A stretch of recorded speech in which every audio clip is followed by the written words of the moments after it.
At Sierra, discover top workout gear at incredible prices, which might lead to another discovery. Your headphones haven't been connected this whole time. Awkward. Discover top brands at unexpectedly low prices. Sierra, let's get moving. This episode is brought to you by FX's The Beauty Official Podcast. Join host Evan Ross Katz on the official podcast for FX's hottest new series, The Beauty, taking you behind the scenes with its amazing stars as they discuss the show's most jaw-dropping moments. Featuring Evan Peters, Anthony Ramos, Jeremy Pope, Ashton Kutcher, Rebecca Hall, Bella Hadid, Meghan Trainor, Isabella Rossellini, Jessica Alexander, and Ari Grainer. Search FX's The Beauty wherever you listen to podcasts.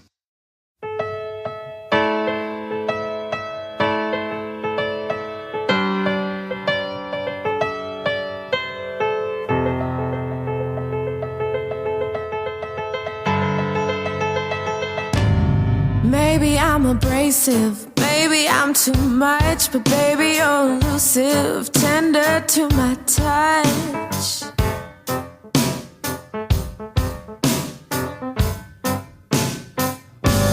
You treat me like a demon, a damsel in distress, the devil's in the details, and baby you're a mess. Oh,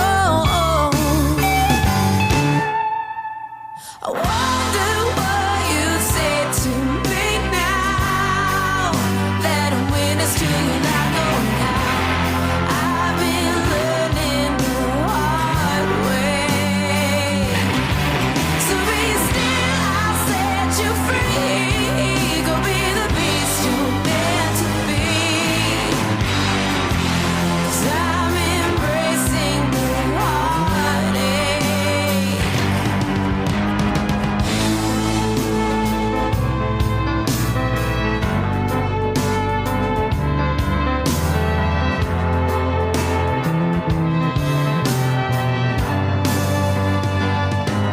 Tell me, is it me alone that ignites the fury down inside?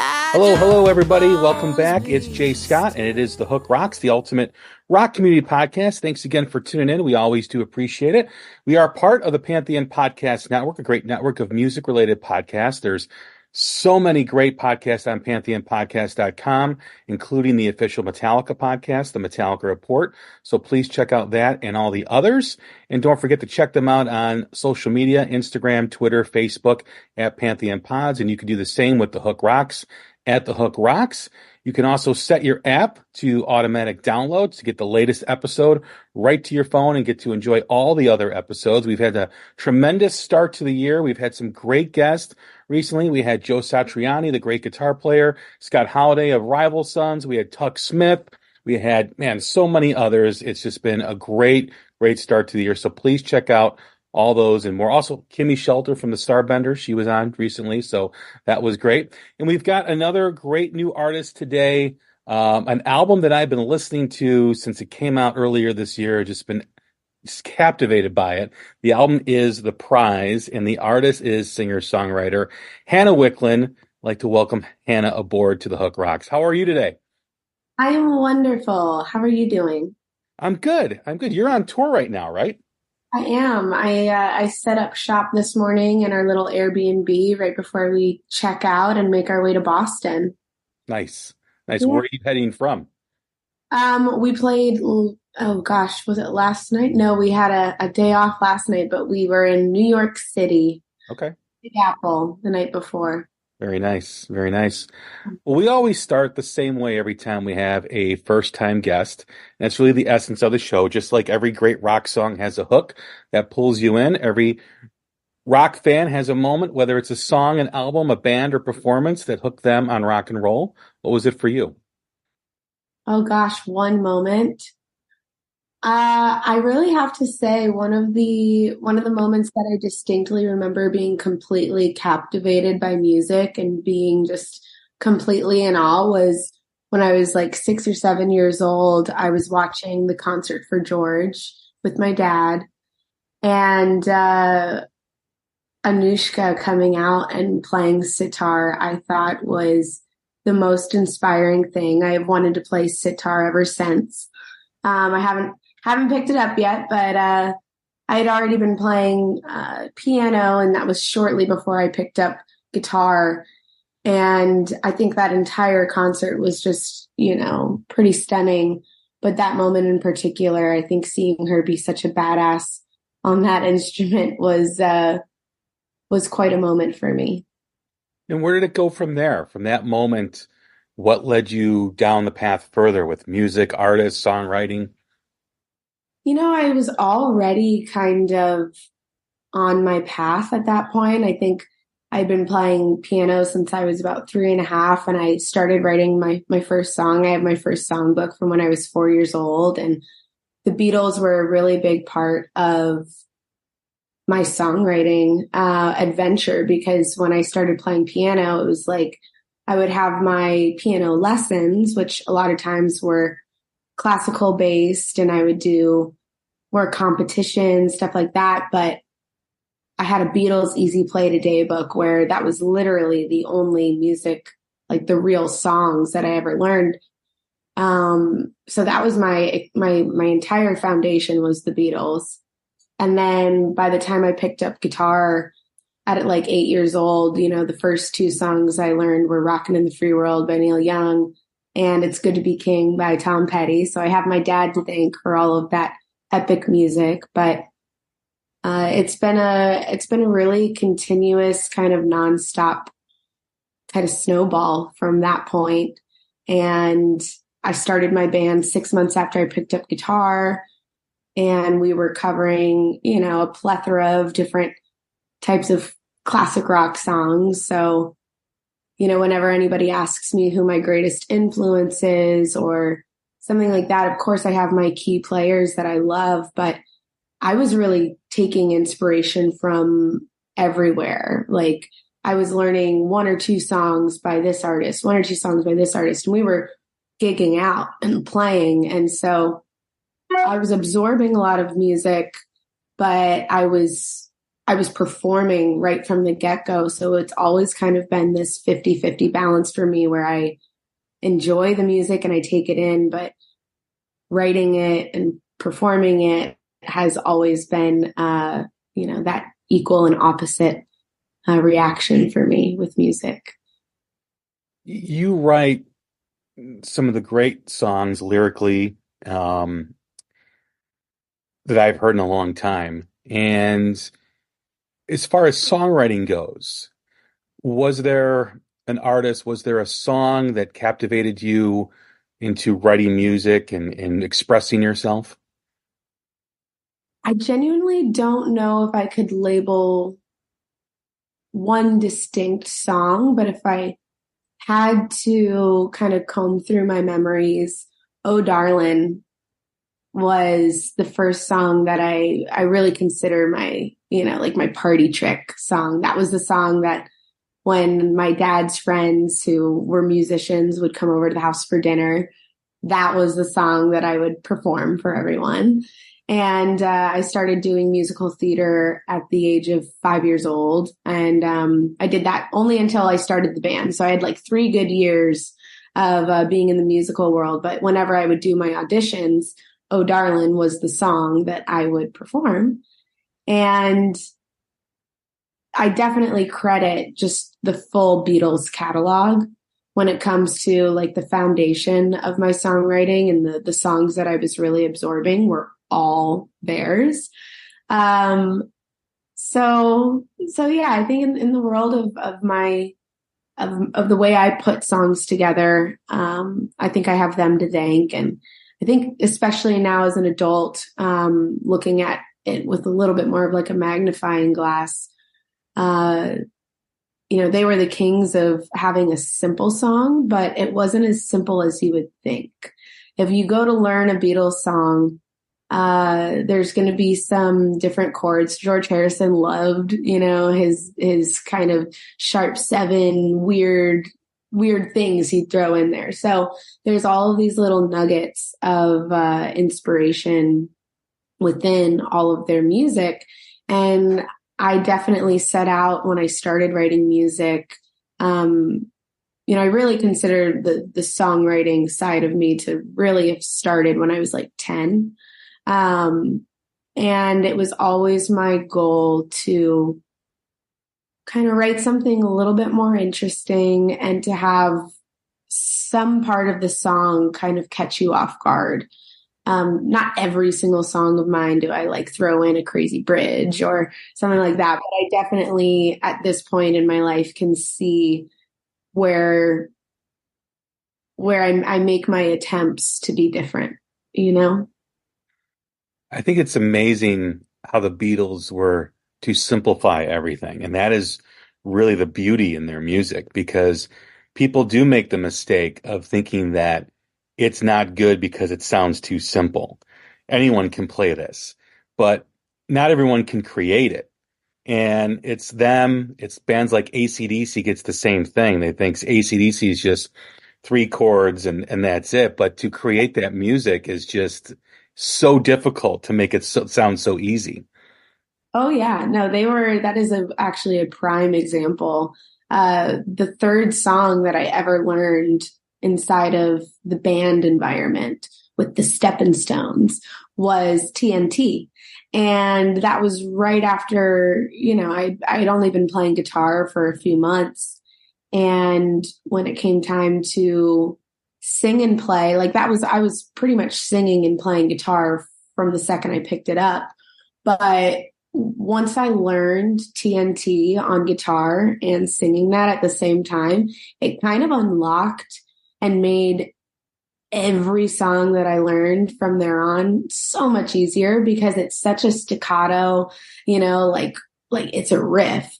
And then the vocals are doing something completely different. And obviously, it's two different humans performing those two parts, but to try and accomplish that as like an 8-year-old little girl, that was a challenge. And I definitely credit AC/DC for helping me become a better musician.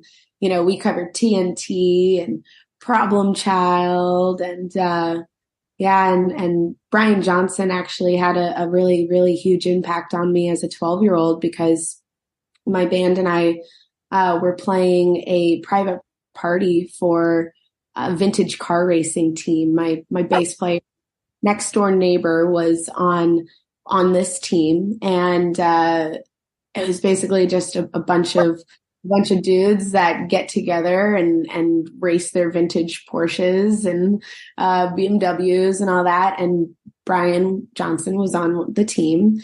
And so we did this private party for them on Hutchinson Island, right off of Savannah, Georgia. And I'll never forget, I was covering Gimme All Your Lovin' by ZZ Top, and I see Brian Johnson had started like a conga line, and there were only like 30 people. So it was very easy to see exactly what was going on from our, stage, AKA a patch of concrete, and he got up on the mic and he said, at the end of the set, if these kids don't go onwards and upwards, it's their own damn fault. And I really took that to heart. And I was like, okay, well, I'm not going to go to college. Thanks, Brian. I'm going to just pursue this thing. And, so the simple stuff is where you can really find yourself inside of it too, for learning songs and for getting your start in music. Those songs leave room for interpretation. It's much different from learning a classical piano piece where you have to play it note for note and you're scored based on how perfect you play it. Rock and roll is a much more free-flowing, free-feeling experience. Brian Johnson starting a Congo line, only a handful of individuals can ever say that they've witnessed that, Hannah. So that is pretty cool. I consider myself very lucky. That is awesome. I can speak to it because my son plays guitar, and he was doing a School of Rock audition for their house band, and he had to learn an AC/DC song, and he thought that was going to be the easiest song to learn. The group of songs that he had to do. And he was so frustrated because he said the rhythm patterns were so different each time that you had to remember, like, because it's all a groove, like you said, and it's different. So it's not like the same, rhythm pattern all throughout the whole song. It changes throughout, and that was the genius of it. And to add to the point too, again, comparing them to the Beatles, if it was so easy, everybody would make music like the Beatles and AC/DC, right? Because the whole beauty of it is to take this music that is way more complex than people think it is and make it sound easy to the human ear. That's the whole essence of it. Yeah, and definitely inside of the recording studio, the simple songs are always the hardest, to really capture, or at least to make sure you get right. When you start layering a ton of stuff, it becomes epic based on the layering. So the ground floor of the song or of the track doesn't have to be as hammered out, or it doesn't have to be as interesting, because if you have 65 tracks on a song, then that is a lot of the essence of the song. If you have, like a billion harmonies and you have like harmony guitar parts and all that stuff, that's the ear candy. So if you strip all of that away and you have your, 3 instruments and a voice, your ear candy has to come from those rhythmic change ups, and your ear candy has to come from, kind of tongue-in-cheek little musical moments, which I love. I love when we're doing a simple, quote unquote simpler song, but we're playing off of the lyrics with the music, and it's just, there's all these like different opportunities to create magic inside of a stripped down version of a song, When did you find your voice lyrically? Okay. That's always something that's interesting to me with songwriting is, there's different ways to write. There's your own personal experience, there's observation, there is a story that you want to tell. When you began your journey and you went through piano lessons to Oh Darling to the Congo Line with Brian Johnson, when did you feel like you developed your voice lyrically of what you want to sing about, or the point of view that you want to sing from, or is that still being developed? No, I feel very fortunate. I've kind of known who I am in a lot of areas, but especially as a songwriter from an early age. I remember very distinctly the first song that I wrote where I was like, okay, I know this one's good. Like I remember that moment of being like, I want to write more songs like this. And it was a song called Versus the Villain that I wrote when I was 12 years old. And actually I have a photo of me with Brian Johnson holding up my first EP, which this song was on. And it was definitely derived from personal experience. That is 100% who I am as a songwriter. I write from personal experience, and I'm definitely not a storyteller. I mean, I am, of course, but I like to tell my own stories, and I'm definitely a little bit more of an emotional writer than like a fact-based, writer. But this song Versus the Villain, like the first line is, with every lie you tell, it sprouts a dead tree, and quick enough a forest is surrounding me. One of these days sparks will fly. And I still love that song. And I actually am releasing, it should be dropping to DSPs this summer. Right now it's a vinyl exclusive, but this record of mine, more like an EP, a 7-track record called The Living Vault, which I recorded last year with my brother at his studio, but it's songs that I wrote between the ages of mostly 12 and 16.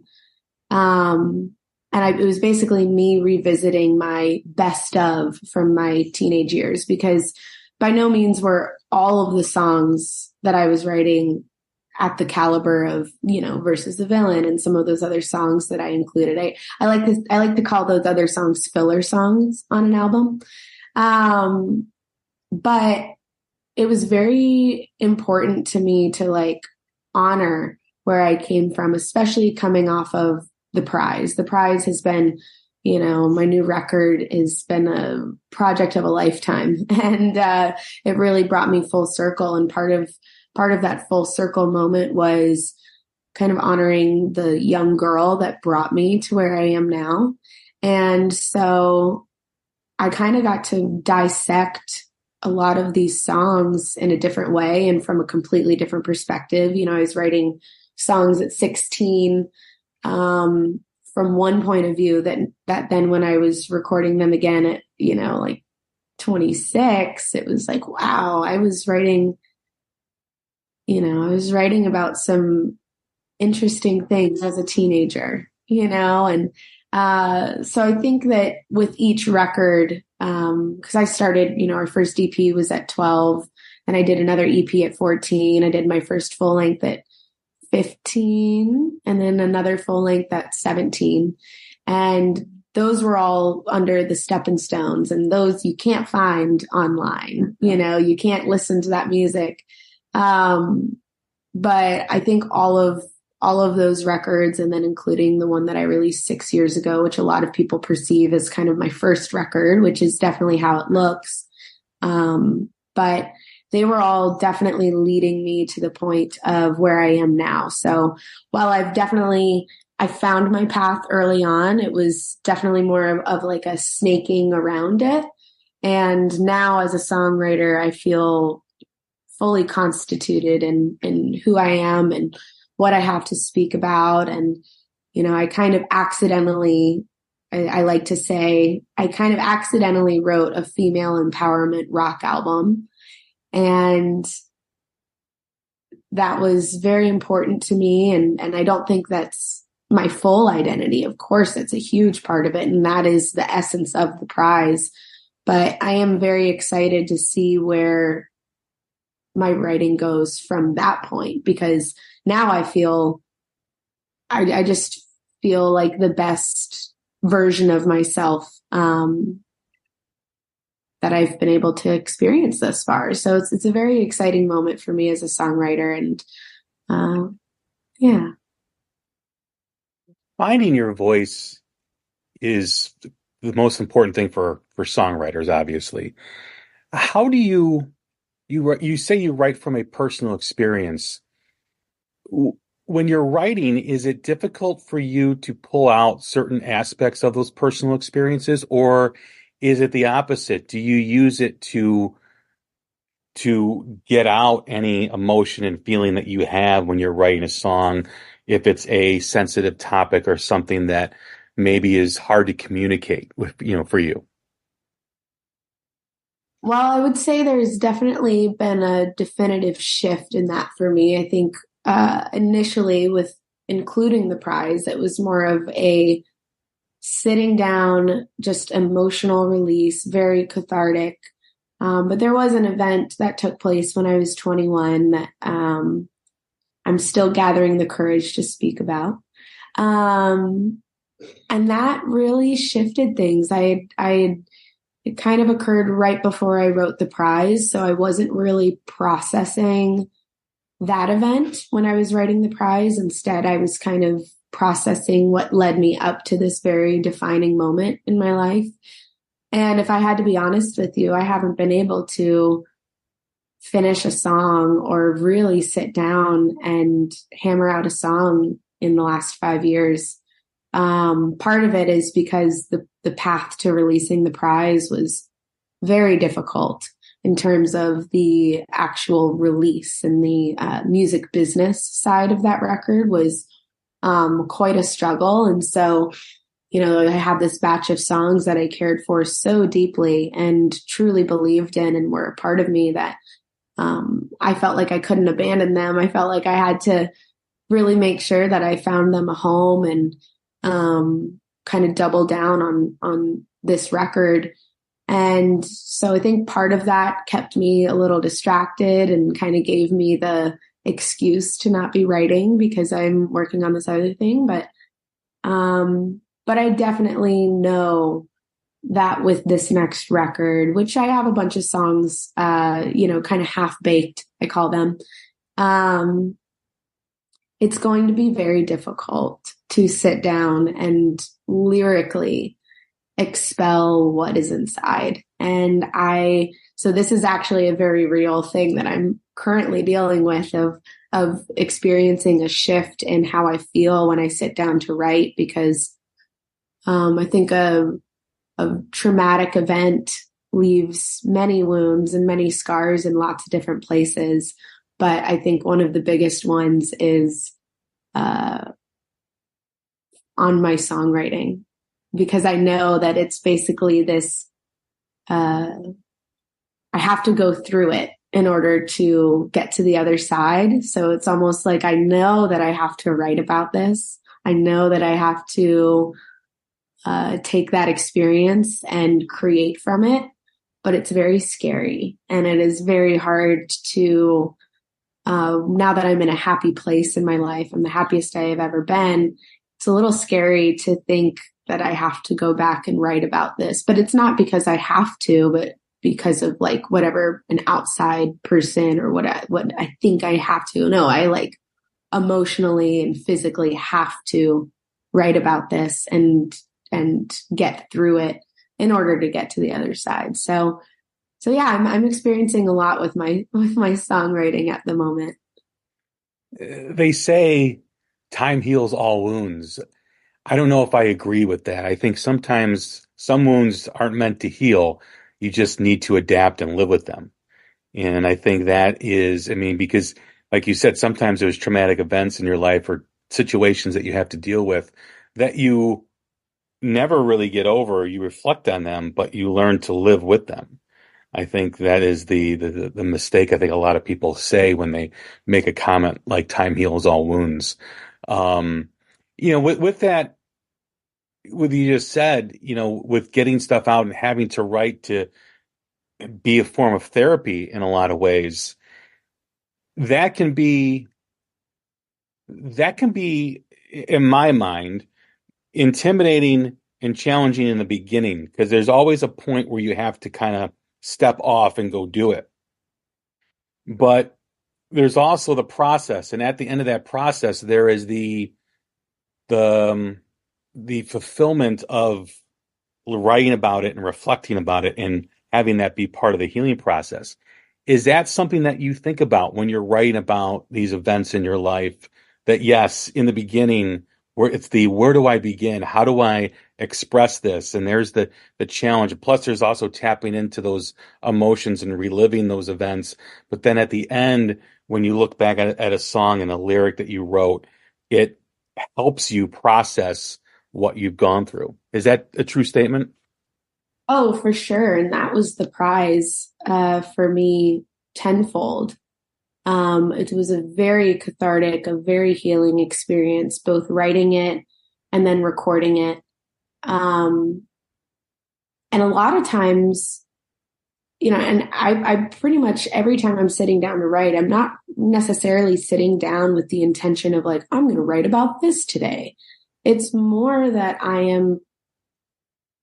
it's more of a flow state. It's a little bit more of, I keep a journal, and in the back of my journal, I have an index of, singular words or phrases or sometimes like a song idea.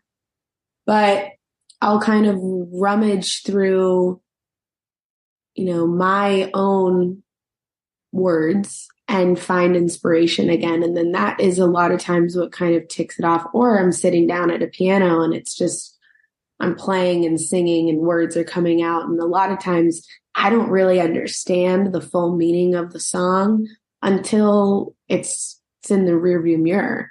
And with the prize, because I wrote it when I was 21, but it didn't see the light of day. It wasn't released until I was 26.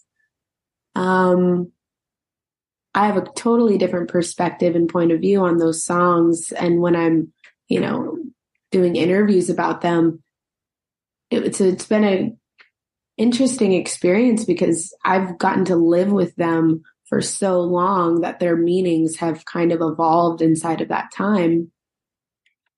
And so I wrote things back then that I'm now hearing and I'm like, oh, I really understand that now, but I didn't understand that back then. But sometimes you write things that are a little more prolific than you're anticipating, and then it takes time to figure it out.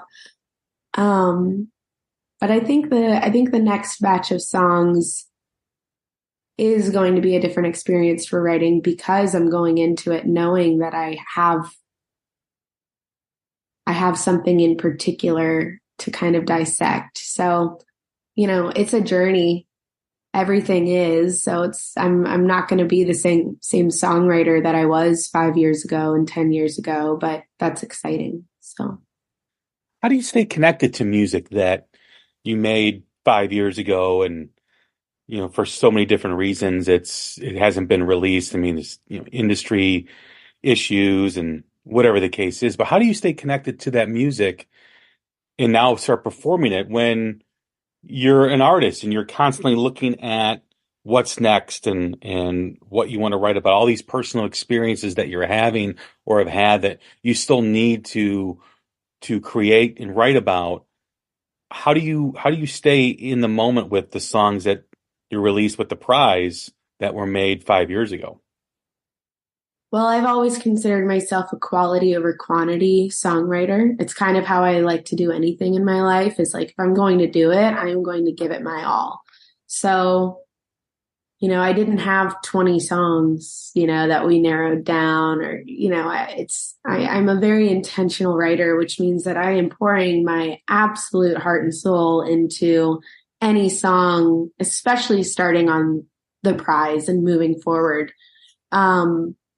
That they're definitely pieces of me. There's no denying that. They're so personal to me that, I feel like and I've heard people talk about this. And when I was a kid, I used to think it was really corny. And, when you're a kid, you think a lot of stuff is dumb. And then as an adult, you're like, oh, I understand. But one of those things is when people used to say, I'm sure they still do, that their songs are like children. I didn't understand that until the prize, but that is also now how I feel about, the songs on the Living Vault, those cherry picked songs that I'm going to play for the rest of my life. I feel a connection to my music in an extremely deep way. I've been in, I've had a lot of dark moments in my life and a lot of hardships, kind of flow in and out of my life, that music has been my constant and songwriting has been my main form of therapy. So I am more than happy to continue a relationship with these songs for the rest of my life. And I will say, performing the prize finally 5 years later is quite a liberating, beautiful, happy experience. So yeah, I think when you're writing songs that are really, really, really stemming from you, it's a little bit easier to not get tired of them or to find new meaning in them, and that's the difference of writing a song that's rooted in emotion versus rooted in, telling a story. Because, if I were singing a John Mellencamp song every night for 35 years and, about Jack and Diane, it's like, okay, but I don't know Jack and I don't know Diane. That would be hard for me personally. No shade on the song or John. I just, my songwriting is very, very different from that. And I think that's how I'm able to kind of get lost inside of my music still. And when I'm performing it, especially, I kind of go into like a Zen state, like a Zen flow state where like everything fades away. And it's really a chance for me to, step back in time, but also step into the future with my music. It's just this like really, really awesome experience. There's always the evolution of the artist. How do you feel that you've evolved from the prize, being that it's 5 years later? Oh, I have evolved in a lot of areas of my life because of the prize. I think as a songwriter, I definitely still have more introspective songs to come, but I do feel like there is this element of not permission, but the ability to maybe step outside of myself a little bit more as a songwriter moving forward. I kind of was able to process and work through a lot of that, like kind of 16 to 21-year-old curveballs. And I've now lived a lot more life, and I've met a lot more people, and I've observed a lot more, that I feel a little bit more comfortable speaking about other things outside of myself. Because writing about yourself is also, it's kind of for me, it's a safer place because, no one can tell you your opinion's wrong when you're speaking about your own experience. But I think that there is a little bit of bravery that comes in writing songs about the world and more of the social commentary type stuff. And so I think, my evolution, I'm hoping to, be able to step outside of myself in the future. And other elements of my evolution, I mean, just when it comes to the recording process, every other record or EP that I've done in my life was done on a shoestring budget, and we had about 10 days in the studio. So it was very much like, capturing it just live. And it was also really about like, can we replicate all of these parts live? And I had a power trio, so we were very stripped down in the studio as well. And getting into the studio with Sam Kiska, who produced the record, we were able to take our time.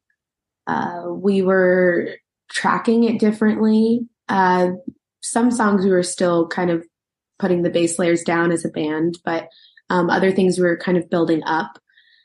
And gosh, I mean, we worked on the record over the course of about 1.5 years.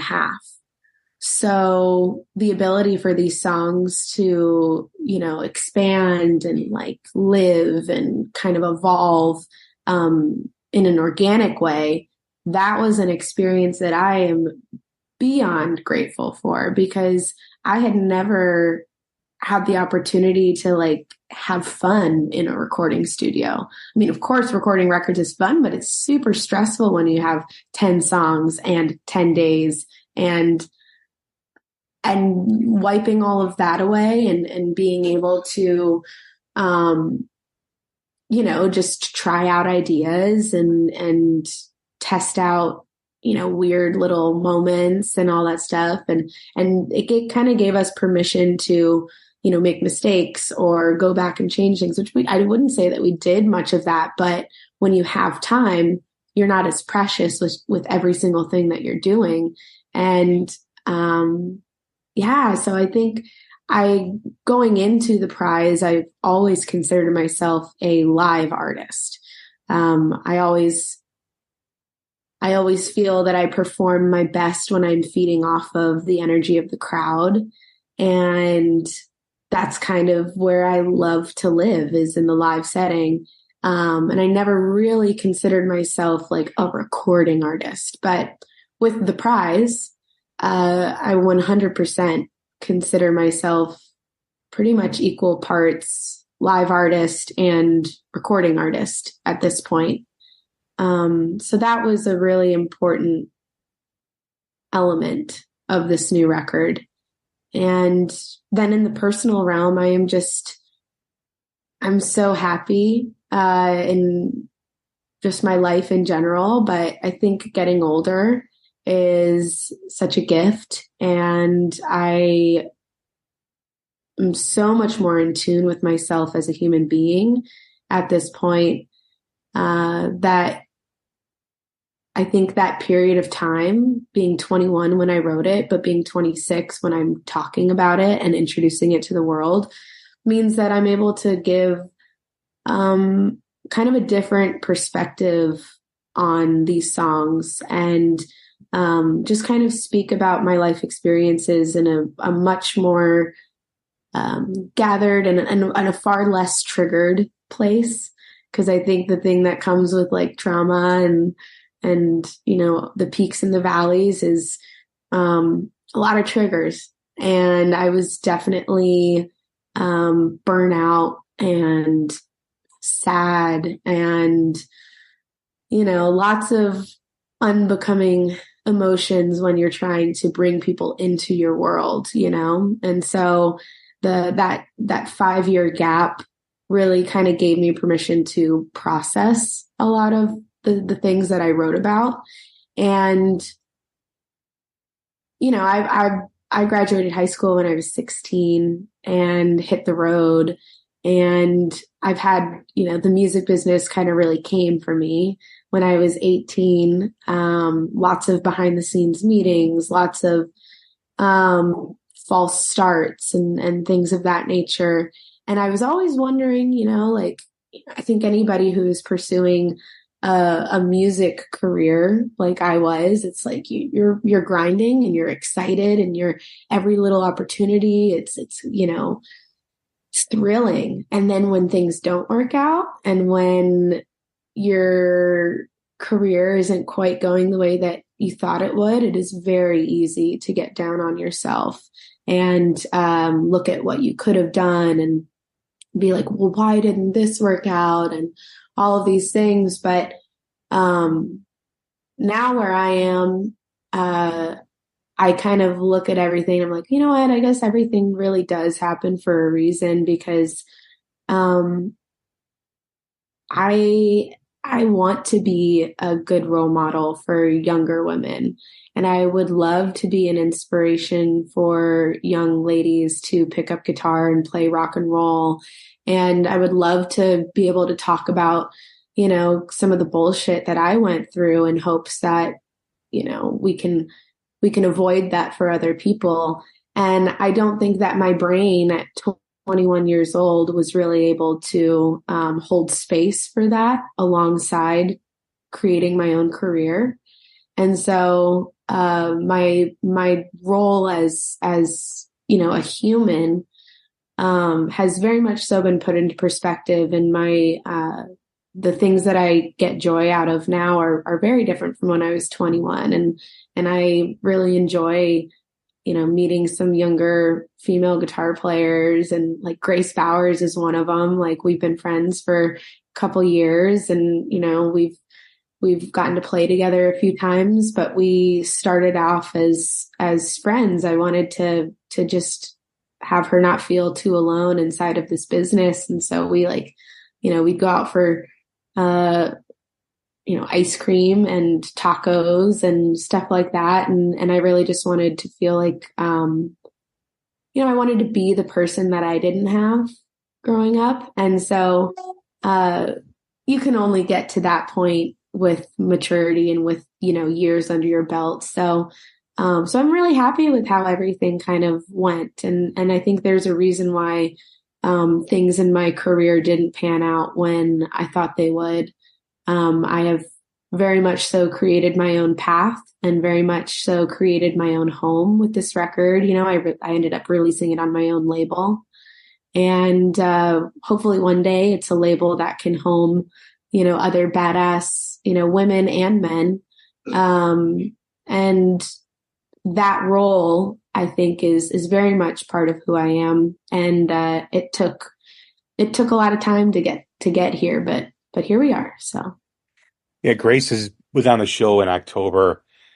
Just an absolute amazing talent. And it's so interesting to see someone who's really at the beginning of what's to come, because I think greatness is going to be upon her. And, the fact that she is 17, I think, I don't know if she's turned 18 yet, but she's 17 and she goes out and plays in Nashville every night is just an awesome thing, I think, for her and her or again, like what's to come for her career. I think that's tremendous. Oh yeah, she's been cutting her teeth and putting in those 10,000 hours, and I respect her so much. She's a really great player, really, really lovely person, and yeah, it's really fun to see the next generation, and she rips, and she is a beast of a guitar player. And it's really exciting as a woman to see that she's like young and just garnered so much respect from other musicians, and people that play music have really gravitated towards her, and it's a really, really awesome thing to see. So Last couple questions before we wrap up. As far as the album and the delay in getting it released, how difficult was that for you? I mean, did you ever have those feelings like this music is never going to see the light of day? Because there are a lot of artists where that does happen to, where for whatever reason they can't release it and it never comes out and they have to move on to writing more songs and the next thing. I never would have accepted that. I would have, I would have died before I gave up on this record. But that's honestly where the art element came from. The record was completed, and I quite literally had my hands tied behind my back by a few different folks in this industry. And I decided to double down and create a large scale oil painting for each one of them, because I had never had so much time on my hands. I was literally, based on the delay, and not just delay, but based on the lack of release plan for this record, I wasn't even able to tour. And like I said, I'm a live artist. I played, I don't know how many shows when I was, growing up. Like, I love it. That's what I live for. And so I found myself at home for like a year without being able to make any money, without being able to release this record. And so I decided I'm going to, create the world and paint the prize and give each song, because I love each song so fiercely.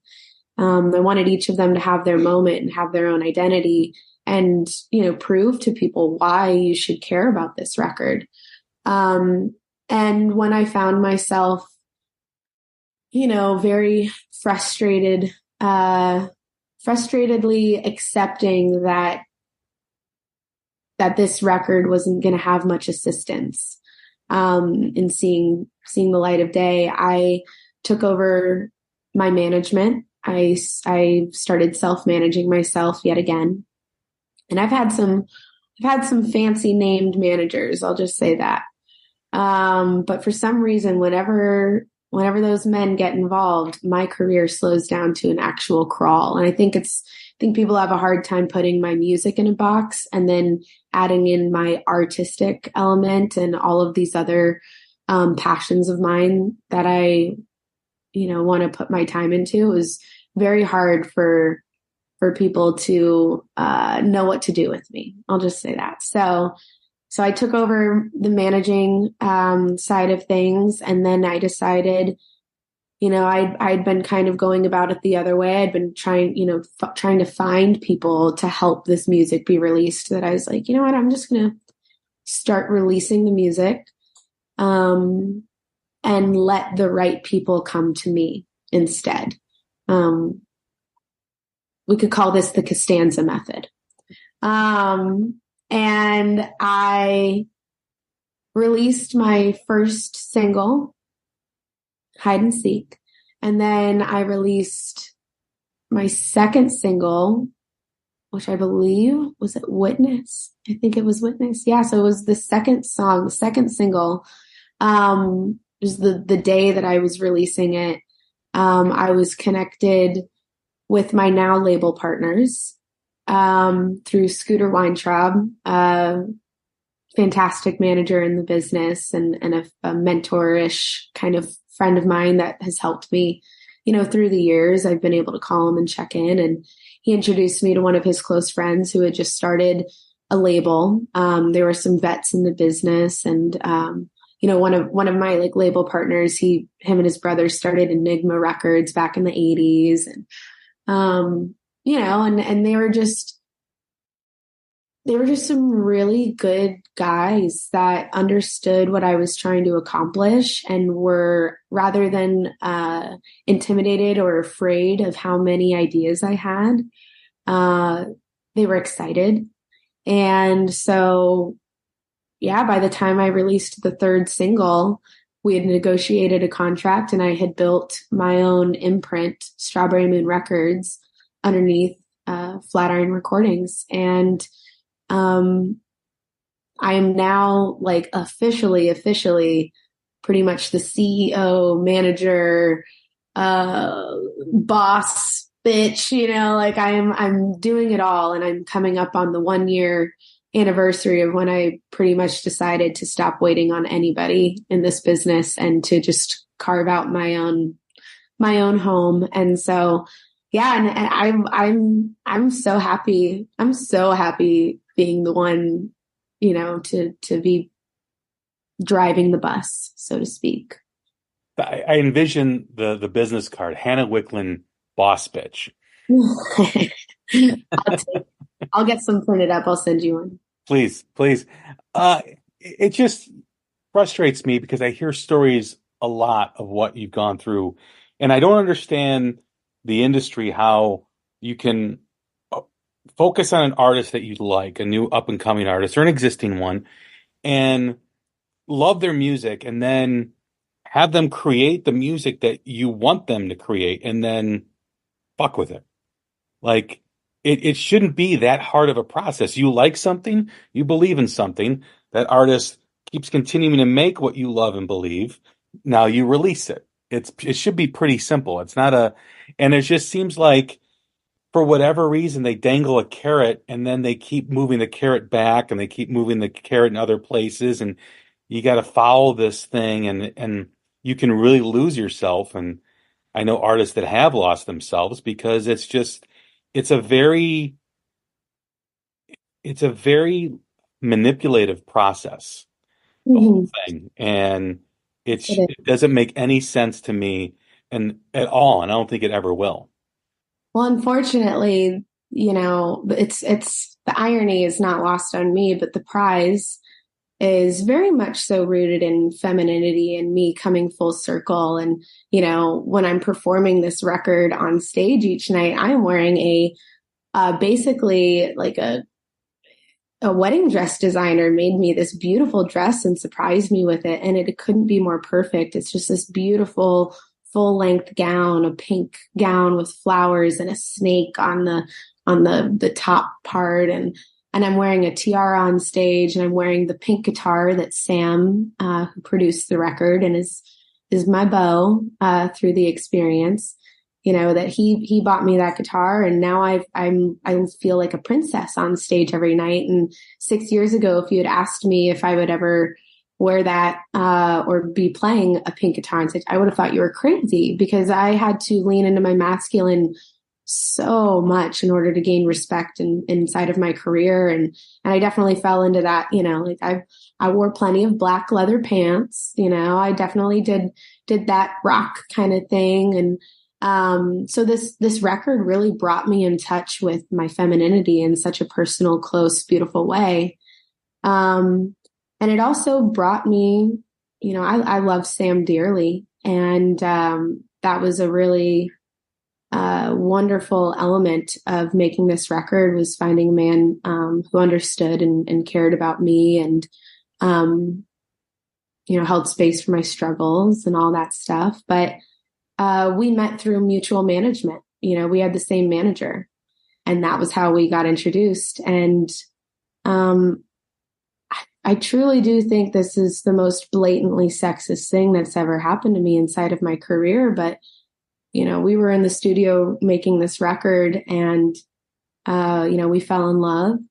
And that manager quite literally stopped working on anything for my career because he called it conflict of interest, but he didn't tell me that, he was not going to be he basically dropped me without dropping me, because if he had officially dropped me, it would have been because of my relationship. So instead, he just took his foot off of the gas pedal, and instead of him communicating with labels about this record, he had his head of marketing sending out emails, like cold emails to labels. And so then I'm, checking in, and I'm like, how are these conversations going? And, they were non-existent because he wasn't doing anything. So it was, Sam was the one that finally told me, like, hey, I don't think he's going to do what you need him to. And that was, months and months and months and months later. And that was the kickoff to the hardships that the prize faced in the release world. And it's been brutal. There have been multiple other people who have kind of stepped in since. So it's, by no means is the full blame to go there, but that definitely started that domino effect of this record not being taken seriously or handled with care by the people who were supposed to. You talked about your diary previously in the conversation. Last question for you. If this album, this process is a diary entry, what's the title of the entry?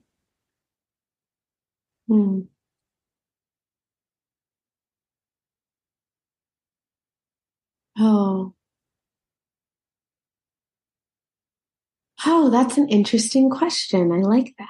It's very creative.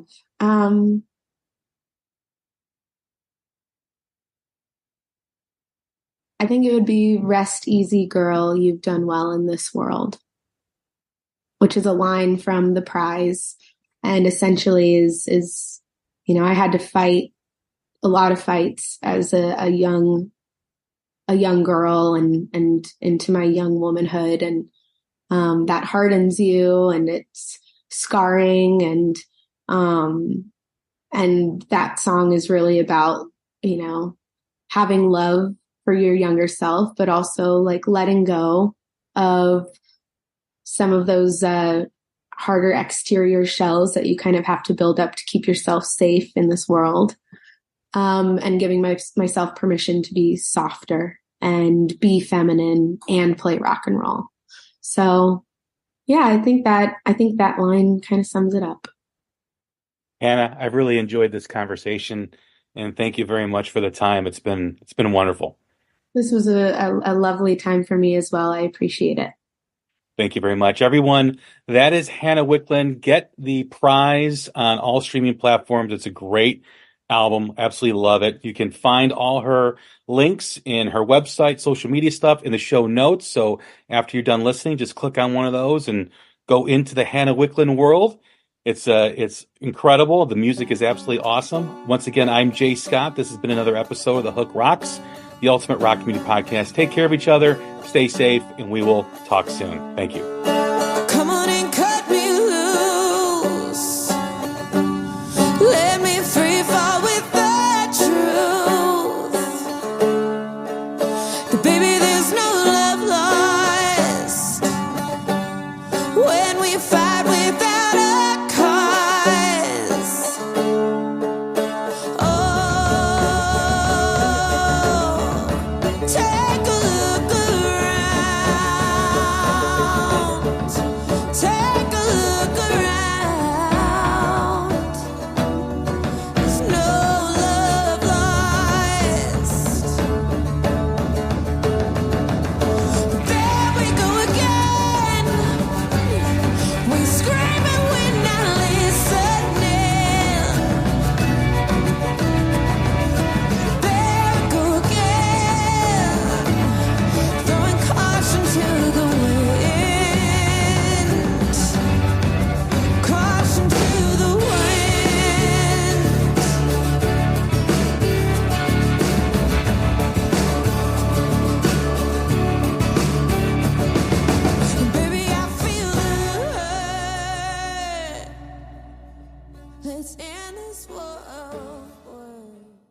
The new year brings new health goals and wealth goals. Protecting your identity is an important step. Your info is in endless places that could expose you to identity theft, leading to lost funds.